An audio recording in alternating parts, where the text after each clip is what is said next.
Back to news. Kamareddy జిల్లాలో మళ్లీ బెల్లం గుమగుమలాడుతుంది. రైతులు బెల్లం తయారీపై ఆసక్తి చూపుతున్నారు. చెరుకు పంట సాగు చేస్తున్న కొందరు పొలాల్లోనే బెల్లం వండి అమ్ముతున్నారు. ఇక్కడి బెల్లానికి మంచి డిమాండ్ కూడా ఉంది. కిలో 100 రూపాయలకు విక్రయిస్తున్నారు. ఎలాంటి రసాయనాలు లేకుండా సాంప్రదాయ పద్ధతిలో తయారు చేస్తుండగా పొలాల వద్దకే వెళ్లి జనం కొంటున్నారు. ఉమ్మడి ఆంధ్రప్రదేశ్ ఉన్నప్పటి నుంచే బెల్లం ఉత్పత్తిలో కామారెడ్డి ప్రసిద్ధి చెందింది. కామారెడ్డి ప్రాంత రైతులు చెరుకు పంట సాగు చేసి బెల్లాన్ని తయారు చేయడంలో వారికి వారే సాటి. కామారెడ్డి గంజ బెల్లానికి ఓ స్పెషాలిటీ ఉంటుంది. ఉమ్మడి ఆంధ్రప్రదేశ్ హయాంలోనే ఈ బెల్లానికి ఎంతో క్రేజ్ ఉంది. ఆంధ్రప్రదేశ్లోని వివిధ జిల్లాలతో పాటు మహారాష్ట్ర, గుజరాత్, కర్ణాటకకు కామారెడ్డి బెల్లం ఎగుమతి అయ్యేది. సమ్మక్క సారక్క జాతరకు భారీగా ఈ ప్రాంత బెల్లాన్ని వినియోగించేవారు.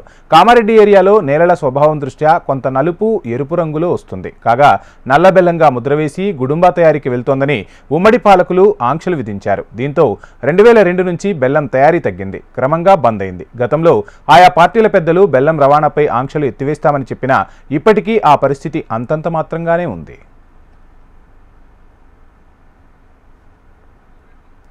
గతంలో కామారెడ్డిలో చెరుకు ఫ్యాక్టరీ ఉన్నప్పటికీ వందలాది మంది రైతులు బెల్లం తయారు చేసేవాళ్లు. ప్రత్యక్షంగా పరోక్షంగా వేలాది మంది ఉపాధి కూడా పొందేవారు. ప్రస్తుతం 18,000 ఎకరాల్లో చెరుకు పంట సాగవుతోంది.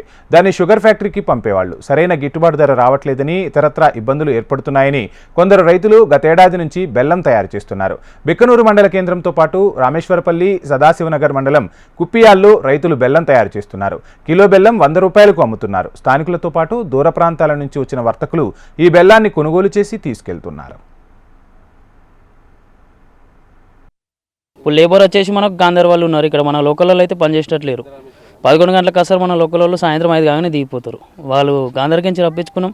మబ్బులా 3 గంటలకు చాలు చేస్తాం బెల్లం వండుడు. చాలు చేస్తే సాయంత్రం ఇక 9-10 అవుతుంది. వాళ్ళకి ఫుడ్ గిన్నె పెట్టి అని మనం చూసుకోవాలా. మళ్ళీ ఇప్పుడు చెరుకు వచ్చేసి మనకు మన తోట ఇక్కడనే ఉంది. 7 ఎకరాలు ఉన్నది. కరెక్ట్ ఒక టన్నుకు క్వింటాల్ బెల్లం వెళ్తుంది. చంద్రబాబు నాయుడు పీరియడ్లో అండినరు. అప్పుడు నల్ల బెల్లం అండద్దని చంద్రబాబు నాయుడు పెడితే ఆంక్షలు పెడితే ఇదే బిక్నూరు చౌరస్తాల నల్ల బెల్లం గురించి ధర్నా చేసినాం.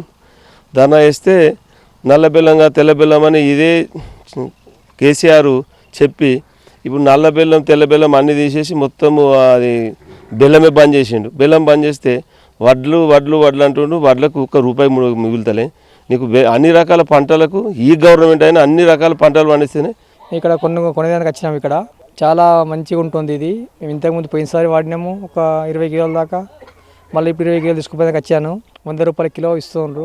మాకు మంచిగా అనిపించింది. పోయినసారి తీసుకున్న మాకు హెల్త్గా బాగా అనిపించింది. ఈ దుకాణాలలో అంటే మైలా పౌడర్ వేసుకుంటా, ఏంది మన మసాలా వేసుకుంటా, మైలా తీసుకుంటా చేస్తారల్లా ఏమి కెమికల్ లెక్క అయిపోతుంది.